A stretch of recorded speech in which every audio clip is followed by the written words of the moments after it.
ప్రతి మనిషికి ప్రాబ్లమ్స్ వస్తుంటాయి పోతుంటాయి, కానీ ప్రాబ్లమ్సే ఒక మనిషిలా పుడితే నా అలా ఉంటుంది కాదు. నేనే గత 30 ఏళ్ళుగా నాకు తోడుగా ఉన్నది నా ప్రాబ్లమ్స్ ఒక్కటే. అంతెందుకు, మన పుట్టుకే పెద్ద ప్రాబ్లం అయిపోయిందండి. అది వేరే విషయం అనుకోండి.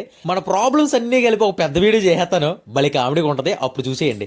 సరే, మరి ఇప్పుడు వచ్చిన ప్రాబ్లం ఏంటనేది ముందు చెప్పేస్తాను, టైం లేదు కదా. మీ అందరికీ తెలుసు, నేను పాత లొకేషన్లో ప్రాబ్లం అవుతుందనే కొత్త లొకేషన్కి వచ్చా, మన బీవీకే కాలేజ్ దగ్గర. ఇక్కడ పెట్టి 4 రోజులు కూడా అవ్వలేదు, మన సేల్ అసలు ఏమీ లేదు. ఓ 10, 15, 20, 30 బండ్లు అయితే వెళ్తున్నాయి. సర్లే ఫోన్లో ఏదో నడుస్తుంది కదా అని చెప్పి నేను కూడా ఉన్నా. మన ఎదురుగా హాట్ చాట్ బండి ఉంది కదా, ఆయనకి పెద్ద ప్రాబ్లం వచ్చేసింది అనమాట మన వల్ల. నా వల్ల తన బతికే పోతుందంట. 20 సంవత్సరాల నుంచి వ్యాపారం ఇప్పుడు పోయిందంట నేను పెట్టడం వల్ల. సో ఆయన ఏమో ప్రెసిడెంట్కి కంప్లైంట్ చేశాడు. ఆ ప్రెసిడెంట్ ఎవరో కూడా నాకు తెలీదు.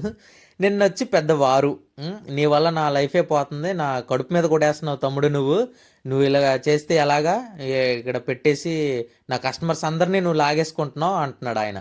కానీ చివరిలో ఒక డైలాగ్ వేసాడు, తమ్ముడు నువ్వు ఎక్కడైనా పెట్టు కానీ ఒకడు కడుపు కొట్టు మాత్రం పెట్టక తమ్ముడు, ఆడు బతుకుని నాశనం చేయక తమ్ముడు అని. హహా, ధర్మప్రభువులు సార్ మీరు. అలా అనిపించింది నాకు. సర్లేండి, మళ్ళీ లొకేషన్ చేంజ్ చేయాలి. ఎక్కడ చూస్తానో ఎక్కడ చేస్తానో కూడా తెలియదు.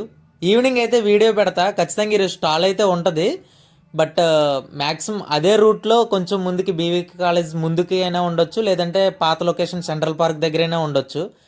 బైక్ వాళ్ళ చాయ్ మస్కాబన్, బైక్ చూసి వచ్చేయండి, లొకేషన్ ఎక్కడైనా పర్లేదు. Thank you so much, please support చేయండి.